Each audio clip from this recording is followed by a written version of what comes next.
ఇక మనం తెల్లారులేస్తే చాలా రాజకీయ లొల్లిలు చూస్తూనే ఉన్నాం. మరి రాజకీయం అన్నప్పుడు ఒకరినొకరు తిట్టుకోంగా కూడా చూసినాం. అరే ఏదేమైనా మాట అనుకోవాలి, గట్లనే మంచి చెడు ఏంది అని మాట్లాడుకోవాలి.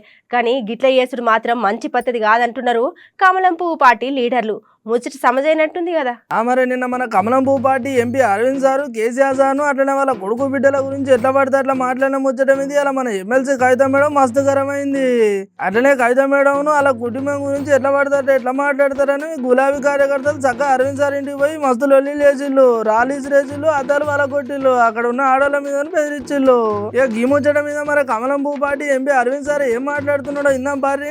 నిజామాబాద్ చౌరస్తాలో ఆమె నా ఎంబడవాడి నన్ను ఓడిస్తా అంటే నేను వెల్కమ్ చేస్తున్నా, రండి కొట్లాడదాం. నేను 50 సార్లు చెప్పిన కొట్లాడు, ఇప్పటికన్నా ఫైనల్ మళ్ళీ మాట మార్చుకుంటున్నా. ఇంత రియాక్ట్ అయిందంటే మరి ఆ ఫోన్ కాల్ నిజమా కాదా అన్నది ఎంక్వైరీ కావాలి. ఫస్ట్ నా తల్లిగారిని ఇంట్లో ఉండంగా భయపెట్టించి, మహిళలు ఉన్నారు, అందరూ వేరే మహిళలు ఉన్నారు, వాళ్ళని కొట్టి, దేవుడి పటాలు ధ్వంసం చేసి, టేబుల్ వల్ల కొట్టి, కారద్దాల వల్ల కొట్టి, ఇంట్లో కిటికీల వల్ల కొట్టి, అంటే ఇది ఏందన్నట్టు నీ ప్రగతి భవన్ చేసినవా?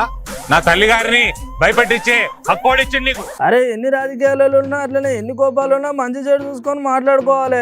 కానీ ఇట్లా చేసుడు మంచి పద్ధతి కాదని అడుగుతున్నారు కమలం పువ్వు కార్యకర్తలు. అట్లనే ఎవరి దిడ్డులో వాళ్ళ దగ్గర పోవాలి, అట్లనే వాళ్ళతో కొట్లాడాలి. కానీ ఇట్లా ఎవరు చూసి 70 ఏళ్ళు ఉన్న ముసలాళ్ళ ఇంటికి పోయి అక్కడ ఉన్న అద్దాలు అట్లనే ఆటల మీద ఎట్లా చేతులు వేస్తారని మస్తుకరమవుతున్నారు కమలం పువ్వు పార్టీ లీడర్లు.